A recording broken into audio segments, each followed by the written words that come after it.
Hello friends, एक नए video में आप सभी का स्वागत है। आज हम 11 जनवरी 2023 के ईवीएस के क्वेश्चन पेपर को डिस्कस करेंगे। वीडियो पसंद आए तो लाइक करके चैनल को सब्सक्राइब कर लें, जिससे आने वाले वीडियोज की नोटिफिकेशन आपको मिल सके। आज का पहला क्वेश्चन है, खमीरीकरण एक परिवर्तन की क्रिया है। शर्करा को एल्कोहल में बदलने की, खमीर को एल्कोहल में बदलने की, शर्करा को कार्बन डाइऑक्साइड में बदलने की, या फिर खमीर को कार्बन डाइऑक्साइड में बदलने की। तो यहाँ सही उत्तर है ऑप्शन ए, खमीरीकरण शर्करा को एल्कोहल में बदलने की प्रक्रिया है। स्वच्छंद खेल होते हैं जहाँ बच्चे बाहरी अथवा भीतरी क्रियाकलाप कर सकते हैं, खेल के नियमों का पालन करते हैं, वयस्कों द्वारा सलाह देने पर लिंग विशिष्ट खेल खेलते हैं, विशिष्ट क्रियाकलाप आयोजित करते हैं। ऑप्शन ए करेक्ट है। स्वच्छंद खेल होते हैं जहां बाहरी तथा भीतरी दोनों क्रियाकलाप बच्चे कर सकते हैं।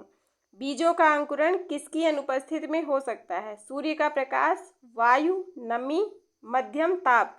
तो यहाँ ऑप्शन ए करेक्ट हो जाएगा, सूर्य का प्रकाश। पाशुरीकृत दूध को लगभग तक गर्म किया जाता है, फिर अचानक ठंडा करके भंडारण किया जाता है। 15 मिनट के लिए 100 डिग्री सेल्सियस पर, 3 मिनट के लिए 100 डिग्री सेल्सियस पर, 5 मिनट के लिए 70 डिग्री सेल्सियस पर, या फिर 15 से 30 सेकंड के लिए 70 डिग्री सेल्सियस पर। तो यहाँ ऑप्शन डी करेक्ट है, 15 से 30 सेकंड के लिए 70 डिग्री सेल्सियस पर। भौतिक विशेषताओं के आधार पर कद्दू के पौधे को किसमें वर्गीकृत किया जा सकता है? आरोही लता, झाड़ी, विसर्पी लता, या फिर शाक। तो ऑप्शन सी सही हो जाएगा, विसर्पी लता। जो लताएं जमीन पर फैली होती हैं वो विसर्पी लता कहलाती हैं, तो कद्दू के पौधे उसी में आते हैं। उंगलियों से छूकर एवं महसूस करके पढ़ने की क्रिया का प्रयोग उन लोगों द्वारा किया जाता है जो सुन नहीं सकते, बोल नहीं सकते, छू नहीं सकते, या फिर देख नहीं सकते। तो ऑप्शन डी सही है, जो देख नहीं सकते। जो ब्रेल लिपि होती है वो छूकर महसूस करके पढ़ी जाती है। वाष्पन के कारण शीतलन की प्रक्रिया तब धीमी होती है जब वायुमंडल में जल के खुले पृष्ठ का क्षेत्रफल बढ़ता है और वायुमंडलीय ताप उच्च होता है, बढ़ता है और वायुमंडलीय ताप निम्न होता है, घटता है और वायुमंडलीय ताप उच्च होता है, घटता है और वायुमंडलीय ताप निम्न होता है। इस बार सीटेट में कई बार ये क्वेश्चन पूछा गया है, तो यहाँ ऑप्शन डी सही है। वाष्पन के कारण शीतलन की प्रक्रिया तब धीमी होती है जब वायुमंडल में जल के खुले पृष्ठ का क्षेत्रफल घटता है और वायुमंडलीय ताप निम्न होता है। बुंदेलखंड क्षेत्र की फुर्तीली नृत्य शैली है स्वांग, मटकी, भगोरिया, या फिर लावनी।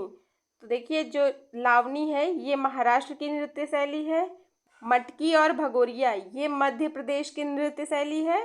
तो यहाँ ऑप्शन ए करेक्ट हो जाएगा, स्वांग। पौधों के संदर्भ में सही विकल्प की पहचान कीजिए। पौधे भूक्षरण को रोकते हैं, ये सही है, क्योंकि जहाँ पर पेड़ होते हैं वहाँ की मिट्टी जो है वो जड़ से बंधी रहती है, तो वहाँ भूक्षरण नहीं होता है, मिट्टी कटती नहीं है। मृत एवं सूखी पत्तियाँ उर्वरक एवं कीटनाशक बनाने के लिए प्रयुक्त होती हैं, ये गलत है, क्योंकि जो मृत एवं सूखी पत्तियाँ होती हैं वो मिट्टी को उर्वरकता तो प्रदान करती हैं, उपजाऊ तो बनाती हैं, लेकिन कीटनाशक बनाने के प्रयोग में नहीं लाई जाती। पशु पौधों को आश्रय प्रदान करते हैं, तो ये गलत है, क्योंकि पशु जो है वो पौधों को आश्रय प्रदान नहीं करते हैं।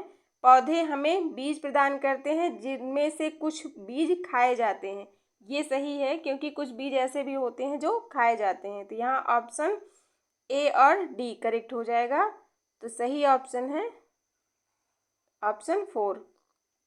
पौधों के भागों तथा उनके कार्यों को नीचे बताया गया है, सबसे उपयुक्त कथन है।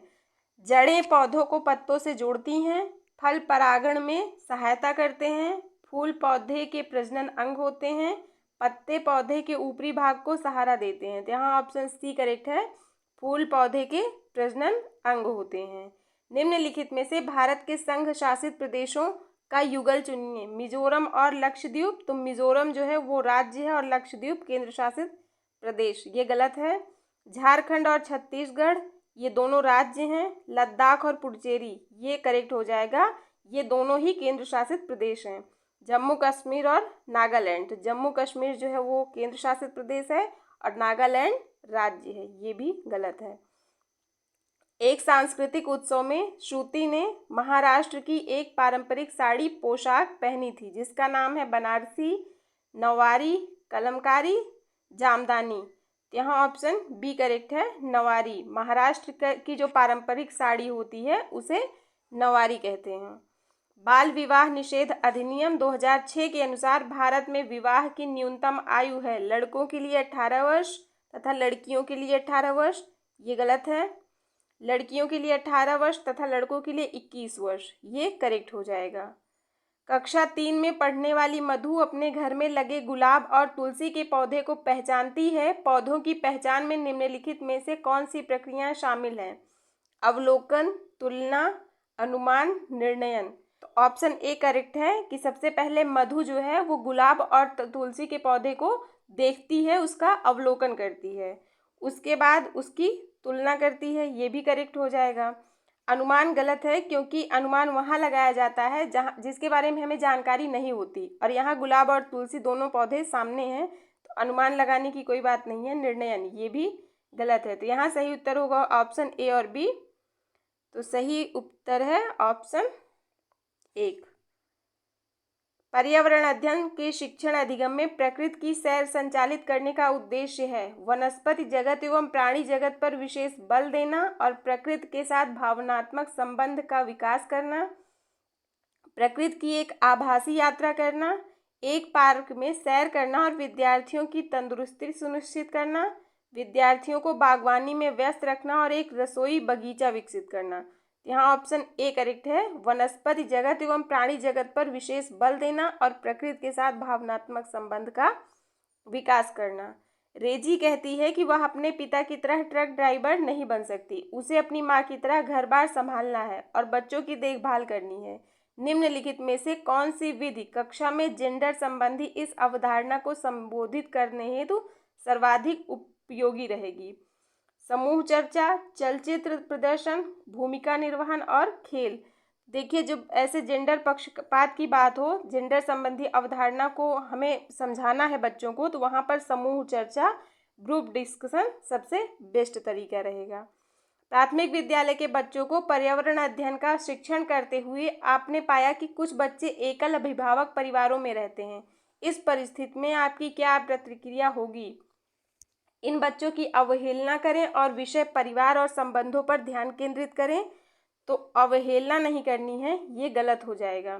इन बच्चों से सहानुभूति दर्शाएं और उन्हें परिवार पद समझाने के लिए कहें। तो देखिए, सहानुभूति भी गलत है क्योंकि सभी बच्चों के साथ हमें समानुभूति करनी है, सहानुभूति नहीं दर्शानी है।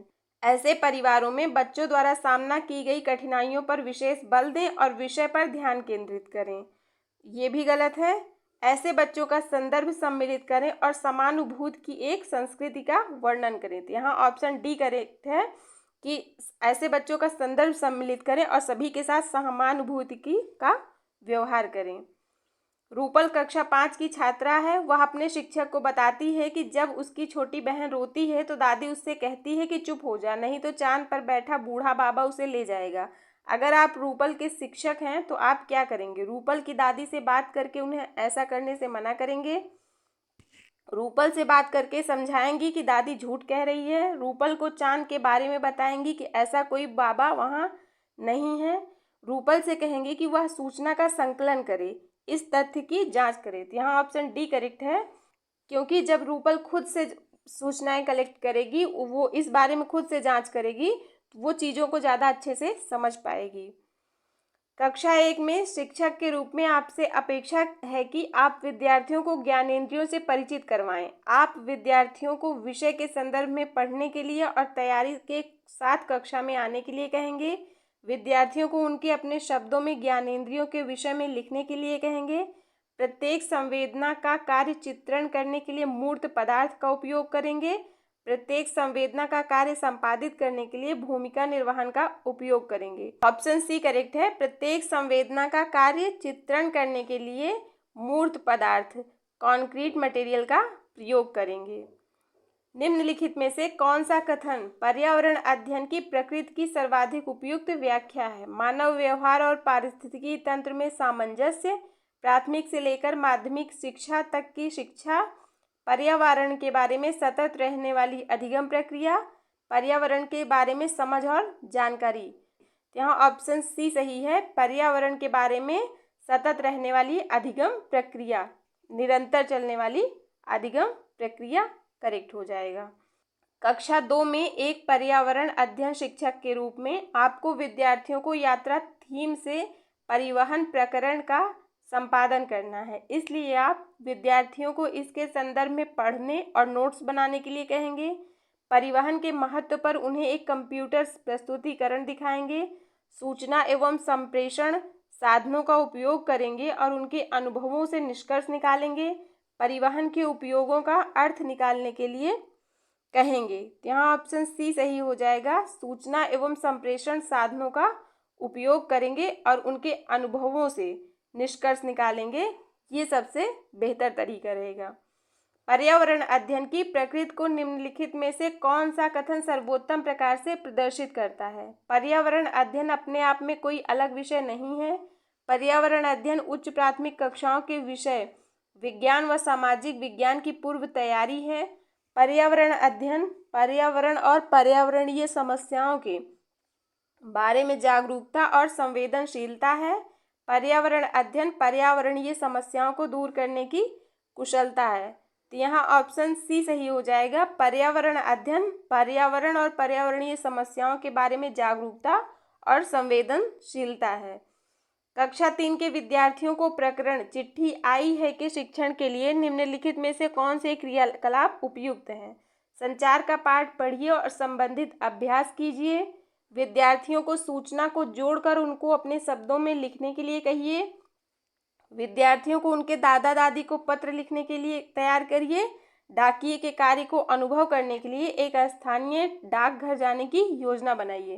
तो ऑप्शन सी करेक्ट है, विद्यार्थियों को उनके दादा दादी को पत्र लिखने के लिए तैयार करिए, क्योंकि करके सीखना सीखने का सबसे बेस्ट तरीका है। जब बच्चे अपने दादा दादी को पत्र लिखेंगे तो वो ज़्यादा अच्छे से सीख पाएंगे। डाकिए के कार्य को अनुभव करने के लिए एक स्थानीय डाकघर जाने की योजना बनाइए, ये भी सही है। तो करेक्ट आंसर हो जाएगा ऑप्शन 4, सी और डी। निम्नलिखित में से कौन से कथन बच्चों के पर्यावरण अध्ययन सीखने के संदर्भ में सत्य हैं?